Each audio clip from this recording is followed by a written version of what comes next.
ನಮಸ್ಕಾರ ಸ್ನೇಹಿತರೆ, ನಿಮಗೆಲ್ಲರಿಗೂ ಮತ್ತೊಮ್ಮೆ ತೇಜಸ್ವಿನಿ ವ್ಲಾಗ್ಸ್ಗೆ ಸ್ವಾಗತ.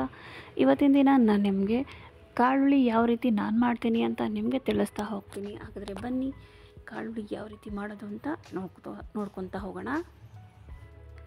ನಾನು 2 ಥರ ಕಾಳು ತೊಗೊಂಡಿದ್ದೀನಿ ಸ್ನೇಹಿತರೆ.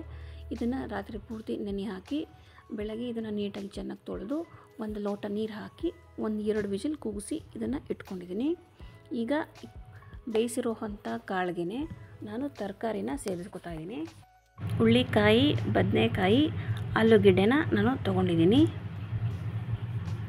ಇದನ್ನು ನೀಟಾಗಿ ಚೆನ್ನಾಗಿ ಸಣ್ಣ ಸಣ್ಣ ಕಟ್ ಮಾಡಿ ಇದನ್ನು ಕೂಡ ಚೆನ್ನಾಗಿ ತೊಳೆದು ಕುಕ್ಕರ್ಗೆ ಸೇರಿಸ್ಕೊಂಡಿದ್ದೀನಿ.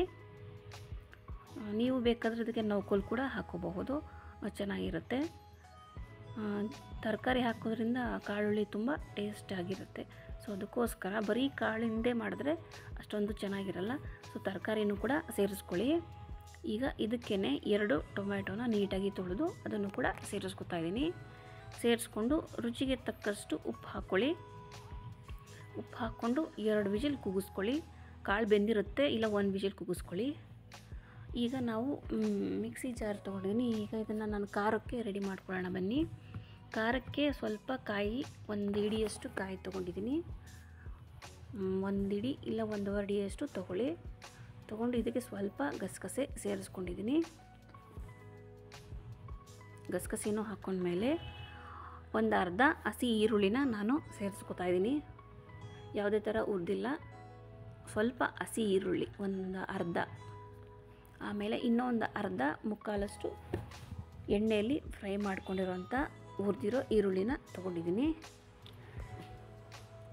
ಹುರಿದಿರೋ ಈರುಳ್ಳಿ, ಹಸಿ ಈರುಳ್ಳಿ ಇದನ್ನು ಸೇರಿಸ್ಕೊಂಡಾದ್ಮೇಲೆ 2 ಸ್ಪೂನಷ್ಟು ಖಾರದ ಪುಡಿ ಸೇರಿಸ್ಕೊತಾ ಇದ್ದೀನಿ. ನೀವು ಸಾಂಬಾರಿಗೆ ಅಂತ ಇಟ್ಕೊಂಡಿರ್ತೀರಲ್ಲ ಅದೇ ಸಾಂಬಾರು ಪುಡಿನೇ ಹಾಕ್ಕೊಳ್ಳಿ. ಆಮೇಲೆ ಸ್ವಲ್ಪ ಅಂದರೆ ಚಿಕ್ಕ ನಿಂಬೆಹಣ್ಣಿನ ಗಾತ್ರದಷ್ಟು ಹುಣಸೆಹಣ್ಣ ನೆನೆಸು ಕೂಡ ಅದನ್ನು ಕೂಡ ನಾನು ಇದಕ್ಕೆ ಸೇರಿಸ್ಕೊಂಡಿದ್ದೀನಿ. ಈಗ ನಾವು ಕುಕ್ಕರಲ್ಲಿ ಹಾಕಿದ್ವಲ್ಲ ಟೊಮೆಟೊ, ಅದೆಲ್ಲ ಬೆಂದಿದೆ. ಸೊ ಅದನ್ನು ಕೂಡ ಟೊಮೊಟೊನೂ ಕೂಡ ಎತ್ಕೊಂಡು ಮಿಕ್ಸಿ ಜಾರ್ಗೆ ಸೇರಿಸ್ಕೊಂಡು ಇದನ್ನು ಕೂಡ ನುಣ್ಣಗೆ ರುಬ್ಕೊಂಡು ಬರೋಣ. ತಣ್ಣಗಾದ್ಮೇಲೆ ಬನ್ನಿ. ಈಗ ನೋಡಿ, ನುಣ್ಣಗೆ ರುಬ್ಕೊಬೇಕು. ಫುಲ್ಲು ನುಣ್ಣಗೆ ರುಬ್ಕೊಂಡಾದ ನೋಡಿ, ಈ ಥರ ಫುಲ್ಲು ಚೆನ್ನಾಗಿ ನುಣ್ಣಗೆ ರುಬ್ಬಬೇಕು. ಈಗ ಇದನ್ನು ನಾವು ಒಗ್ಗರಣೆ ಹಾಕ್ಕೊಳ್ಳೋಣ ಬನ್ನಿ. ಈಗ ನಾನು ಒಂದು ಪಾತ್ರೆ ಇಟ್ಕೊಂಡಿದ್ದೀನಿ. ಪಾತ್ರೆಗೆ ಸ್ವಲ್ಪ ಎಣ್ಣೆ ಹಾಕ್ಕೊಂಡು ಅದಕ್ಕೆ ಸ್ವಲ್ಪ 1/2 ಟೀ ಸ್ಪೂನ್ ಆಗೋಷ್ಟು ಸಾಸಿವೆ ಹಾಕ್ಕೊಂಡಿದ್ದೀನಿ.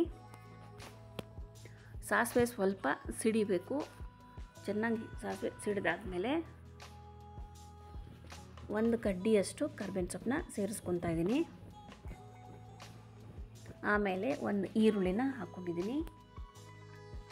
ಈರುಳ್ಳಿ ಸ್ವಲ್ಪ ಎಣ್ಣೆಯಲ್ಲಿ ಫ್ರೈ ಆಗಲಿ.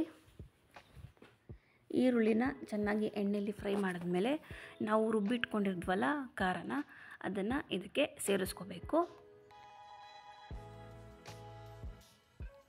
ಎಲ್ಲನೂ ಇದಕ್ಕೆ ಸೇರಿಸ್ಕೊಂಡಾದ್ಮೇಲೆ ಅದೇ ಕುಕ್ಕರ್ಗೆ, ಅದೇ ಮಿಕ್ಸಿಗೆ 1 ಲೋಟದಷ್ಟು ನೀರು ಹಾಕ್ಕೊಂಡು ಸ್ವಲ್ಪ ಒಂದು ಚಿಕ್ಕ ಲೋಟದಲ್ಲಿ ನೀರು ಹಾಕ್ಕೊಂಡು ಅದನ್ನು ಕೂಡ ನೀಟಾಗಿ ಎಲ್ಲನೂ ಮಸಾಲೆನ ಇದರೊಳಗಡೆ ಸೇರಿಸ್ಕೊಳ್ಳಿ.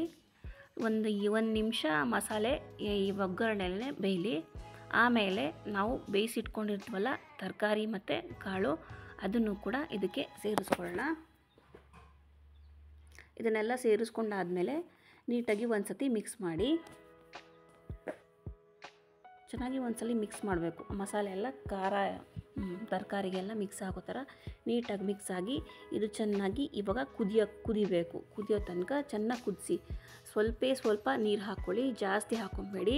ಕಾಳುಳ್ಳಿ ಸ್ವಲ್ಪ ಗಟ್ಟಿಗಿದ್ರೇ ಚೆನ್ನಾಗಿರುತ್ತೆ. ಇದು ಪೂರಿಗೆ, ಚಪಾತಿಗೆ ಮತ್ತು ಏನಾದರೂ ಫಂಕ್ಷನ್ನ ಹಬ್ಬಗಳಲ್ಲಿ ಸೈಡಿಗೂ ಕೂಡ ಇದನ್ನು ಮಾಡ್ಕೊತಾರೆ. ಕಾಳುಳ್ಳಿನ ಚಪಾತಿಗೂ ಚೆನ್ನಾಗಿರುತ್ತೆ, ಪೂರಿಗೂ ಚೆನ್ನಾಗಿರುತ್ತೆ, ಮತ್ತು ದೋಸೆಗೂ ಚೆನ್ನಾಗಿರುತ್ತೆ.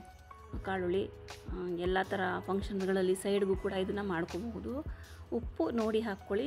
2 ಸತಿ ನಾವು ಬೇಯುವಾಗ ಸ್ವಲ್ಪ ಹಾಕ್ಕೊಂಡಿರ್ತೀವಿ. ಸೊ ಅದಕ್ಕೋಸ್ಕರ ನೋಡಿ ಹಾಕ್ಕೊಳ್ಳಿ.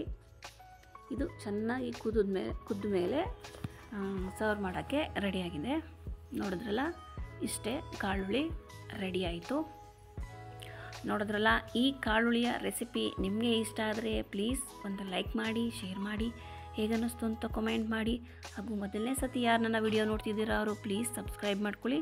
ಹಾಗೂ ಕೊನೆಯವರೆಗೂ ವಿಡಿಯೋ ನೋಡಿದ್ದಕ್ಕಾಗಿ ನಿಮಗೆಲ್ಲರಿಗೂ ಧನ್ಯವಾದಗಳು ಹಾಗೂ ಥ್ಯಾಂಕ್ ಯು.